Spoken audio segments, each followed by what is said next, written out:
Halo, kembali lagi dengan kami Java Football. Kali ini kami John dan Cok akan ngosan ya. Ngosan kali ini kami akan membahas tirulah klub Jateng dan DIY. Nah, bagaimana kok bisa meniru klub Jateng dan DIY ini? Oke, kita saksikan saja bersama.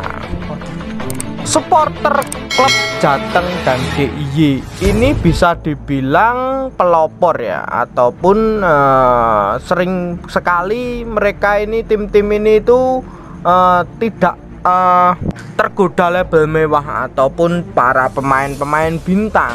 Nah, tim Jateng DIY ini sering sekali mengorbitkan pemain-pemain mudanya, apalagi ada dari PSIS Semarang, ada PSS Sleman, ada Persis Solo sendiri, dan saya dengar kabar kemarin Persijap Jepara, dan saya dengar kabar juga kemarin PSIM juga mengorbitkan para pemain mudanya untuk persiapan Liga 2 musim depan. Nah, ini menurut pandanganmu bagaimana, Cuk? Tim-tim Jateng dan DIY ini, pelopor pengorbit pemain muda ini. Bentar, saya garis bawah ya. Untuk PSS Sleman ini emang bener, emang mereka juga sebenarnya itu suka dengan pemain muda, tidak tergoda label mewah. Mung di manajemen baru ini terjadi miskomunikasi atau hilanglah filosofinya. Sebenarnya kan PSS dari dulu kan ya tidak tergoda label mewah ya. Siapa sih yang tahu Munyeng, Ikram Mila, siapa yang tahu Kushedia Yudo? Mereka jarang supporter Indonesia itu tahu dan ini diorbitkan PSS Sleman. Ikram Mila sebelumnya pernah bermain di Persis Solo ya. Nah, Ikram Mila ini sering sekali bergelut di dunia sepak bola Liga 2 dulunya di Persis Solo. Nah, akhirnya ke PSS Sleman itu kita lihat-lihat, akhirnya bisa masuk timnas Ikram Mila ini. Dipanggil oleh Sintayong. Berarti dugaan kita selama ini itu benar, kualitas pemain Liga 1 dan Liga 2 itu ya setara lah, bisa dibilang itu mirip lah. Coach Hari Aryudo itu juga berada di Liga 2 dulunya, berada di PSS Sleman. Ya, banyak pemain sih sebenarnya di Liga 2 itu seperti Coach Hari Aryudo itu. Jika kalian mau mencari itu pasti banyak pemain seperti itu. Nah, ketika banyak klub Liga 2 itu punya pemain bintangnya sendiri, seperti Persijap juga punya bintangnya sendiri. Yang kemarin saya dengar Persijap ini juga memakai pemain lokalan. Terus Persis Solo yang saya dengar menyeleksi pemain lokalan sendiri. Nah, dan PSIM juga menyeleksi lokalan. Nah, ini saya respect itu terhadap supporternya. Seluruh supporter Jateng dan DIY ini lebih cepat sadar lah bagaimana pendidikan usia muda itu lebih cepat sadar, apalagi PSIS Semarang ya. Kita tahu dari awal PSIS itu masuk Liga 1 itu ya tuntutannya nggak aneh-aneh gitu, cuman bertahan palingan gitu. Nah, nggak muluk-muluk kok soal pemain bintang ya. Saya harapkan itu supporter luar Jawa itu bisa seperti itu. Nah, saya tekankan lagi, nah di antara PSS Sleman ini sebenarnya supporternya sudah sangat bagus sekali. Brigata Kurvasud ini, Brigata Kurvasud menekan manajemen untuk menggunakan pemain mudanya, memaksimalkan bakat-bakat muda asal Sleman, dikarenakan pendidikan usia muda di sana itu sudah berjalan. Nah, tetapi manajemen itu malah menyimpang dari filosofi Brigata Kurvasud sendiri ini. Nah, dan pada akhirnya kan terjadilah ya gesekan-gesekan seperti ini, ya kritikan-kritikan Brigata Kurvasud seperti ini. Sejak awal sebenarnya sudah dibilang ketika menggunakan pemain muda ya kita nggak mungkin seperti ini gitu. Nah, tapi manajemen malah ngeyel. Nah, itu yang susah dan repot sepertinya. Di Indonesia memang seperti itu ya, manajemen itu seringnya ingin golek rai ataupun mencari muka. Ketika manajemen mencari muka itu ya kalian salah. Ketika di Jateng dan DIY, supporter kota sini itu kebanyakan sudah ya menerima lah pemain-pemain itu biasa-biasa aja. Soalnya klub dari Jateng dan DIY ini sudah terbiasa di Liga 2 ya, Cuk. Di Liga 2 itu tidak ada pemain yang bernama bintang.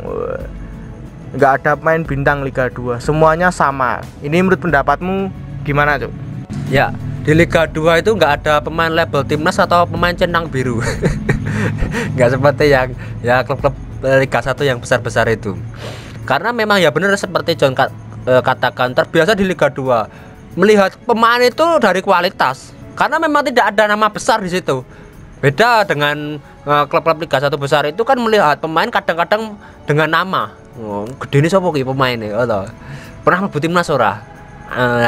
Centang biru atau sangar tenar media nggak ada di Liga, di klub Jateng DIY itu nggak ada. Karena memang benar-benar mereka mencintai pemain-pemain lokal daerah. Kita lihat PSIM kemarin saat main 9, mereka berjuang dari main 9 untuk bertahan di Liga 2. Mereka banyak memakai pemain lokal daerah Jogja. Loh, ini loh, mainnya juga bagus sekali. Ya, seperti Hendika Arga saat itu, pemain lokal asal Jogja sendiri. Ya, ketika menggunakan pemain lokal gitu, kita bisa lah menilai pemain itu ini bermain dengan hati. Nah, ketika kita menggunakan pemain-pemain bintang, ya pasti tahu sendiri lah, ketika pemain bintang itu ya hanya uang dan uang, gaji besar. Ya mungkin klub-klub Jateng dan DIY ini sudah terbiasa di Liga 2 ya. Mereka itu nyawang Liga 2 itu, wah pemainannya kayak gini. Ketika di Liga 1, oh ternyata juga seperti ini. Cuma keunggulannya tim-tim besar Liga 1 ini punya pemain asing. Nah, pemain asing itu satu tingkat lah, ibaratnya itu satu tingkat lebih unggul daripada pemain kita. Tapi kan ketika sudah di backup, sudah ada backupnya, permainan juga bisa sama. Kalau tim-tim Liga 1 besar-besar itu mau melirik pemain-pemain Liga 2, sebenarnya banyak potensi loh ya. Kita lihat di Persis Solo, Rudiana, Slamet Budiono, Aska. Kalau Aska dan Rudiana itu kan sebenarnya pemain dari Liga 1 ya. Ya nggak kepake lah istilahnya.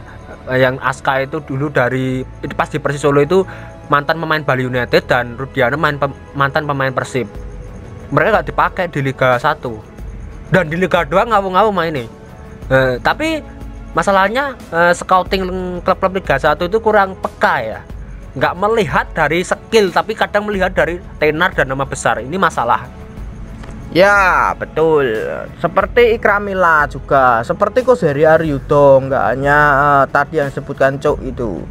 Terus ada lagi itu pemain Liga 2 yang dulunya melalang lintang di Liga 2 terus. Itu dulu pemainnya Persebaya, di kontrak Persebaya ini ada Bayu Nugroho. Bayu Nugroho ini melalang lintang di Liga 2 ya pemain ini, tapi bisa tembus Liga 1 loh. Berarti kan kualitas pemain Liga 1 dan Liga 2 itu lokalnya, khususnya lokalnya itu hampir-hampir mirip sebenarnya. Ketika kamu mencari Rico di Liga 2 ya banyak, silahkan dipilih.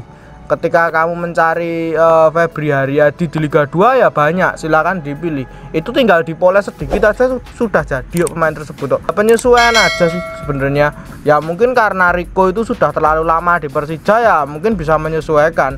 Kalau pemain dari Liga 2 itu kemungkinan ya butuh waktu lah. Ibaratnya itu kan dia tidak terkenal sendiri di timnya, itu pemainnya itu centang biru semua, sedangkan dia followernya ya cuma ratusan.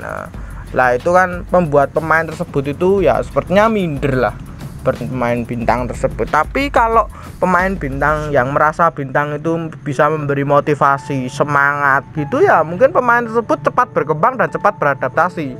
Nah, keuntungan pemain muda, pemain lokal ataupun binaan sendiri ini kan banyak sekali sebenarnya.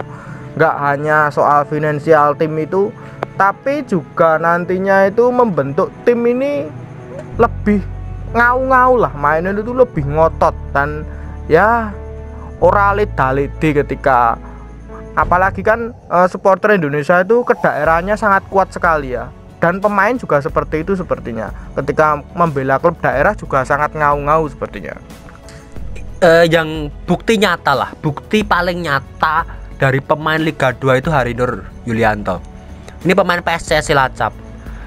Diorbitkan, diambil oleh PSIS dan diorbitkan. Loh, malah bisa sejajar dengan top skor di Liga 1 ya. Memang belum top skor puncak tapi sejajar lah, dia urutan keberapa gitu. Ini loh pemain Liga 2 PSIS Cilacap dulunya, terus diorbitkan PSIS, terus tampil bagus, bahkan bisa mengimbangkan, bisa mengalahkan pemain level timnas. Loh, ini loh masalahnya. Ya, seharusnya tim-tim Liga 1 lainnya itu sudah mulai sadar ya. Saya harapkan yang sadar itu bahkan tim-tim besar, sekelas seperti Persija, Persib Bandung. Kalau Persibaya sudah mulai sadar ya, Bali United. Ya masih banyak. Madura itu loh yang dulunya memakai miniatur timnas, sekarang Madura sendiri juga sadar bagaimana mahalnya pemain-pemain tersebut. Mending uangnya untuk membangun fasilitas. Bener kata Madura ya, seperti itu. Harusnya memang seperti itu klub-klub Indonesia itu, bukan kok malah menunjang pemain. Dulu pemain kan hanya setahun, tetapi kalau fasilitas itu ya kalian miliki selamanya gitu loh. Kalau pemain kan bisa datang dan pergi. Nah, mungkin itu dulu saja perbincangan kita supporter dan klub Jateng ini bisa ditiru dan di IG ini. Jangan lupa like, comment, dan subscribe.